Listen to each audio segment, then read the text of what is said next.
Dear future generations, I think I speak for the rest of us when I say, sorry. Sorry we left you with our mess of a planet. Sorry that we were too caught up in our own doings to do something. Sorry we listened to people who made excuses to do nothing.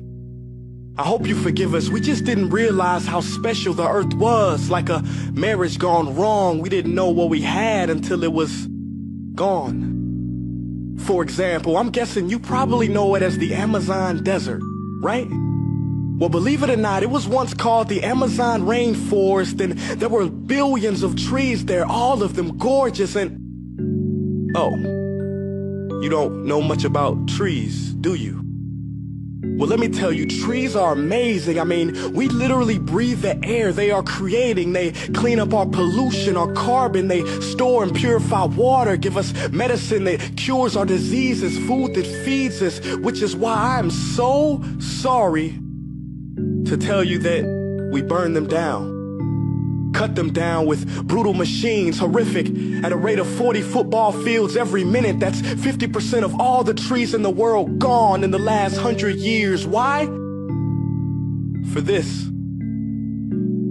And that wouldn't make me so sad if it weren't so many pictures of leaves on it. You know, when I was a child, I read how the Native Americans had such consideration for the planet that they felt responsible for how they left the land for the next 7 generations.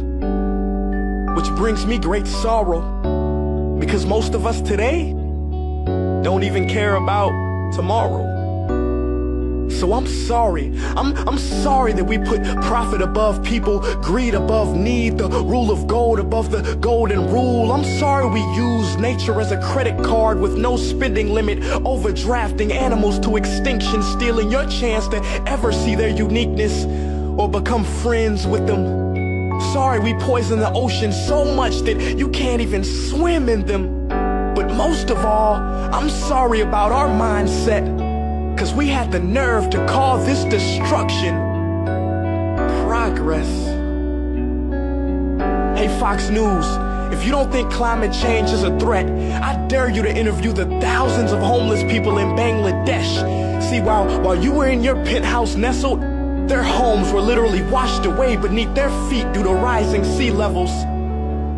And Sarah Palin, you said that you love the smell of fossil fuels. Well, I urge you to talk to the kids of Beijing who are forced to wear pollution masks just to go to school. See, you can ignore this, but the thing about truth is, it can be denied, not avoided. So I'm sorry, future generations. I'm sorry that our footprint became a sinkhole and not a garden. I'm sorry that we paid so much attention to ISIS and very little to how fast the ice is melting in the Arctic. I'm sorry we doomed you, and I'm sorry we couldn't find another planet in time to move to. You know what? Cut the beat. I'm not sorry. This future, I do not accept it, because an error does not become a mistake until you refuse to correct it. We can redirect this. How? Let me suggest that if a farmer sees a tree that is unhealthy, they don't look at the branches to diagnose it, they look at the root. So like that farmer, we must look at the root, and not to the branches of government, not to the politicians run by corporations. We are the root, we are the foundation, this generation. It is up to us to take care of this planet. It is our only home. We must globally warm our hearts and change the climate of our souls and realize that we are not apart from nature, we are a part of nature. And to betray nature is to betray us. To save nature is to save us. Because whatever you're fighting for, racism or poverty, feminism, gay rights, or any type of equality, it won't matter in the least. Because if we don't all work together to save the environment, we will be equally extinct. Sorry.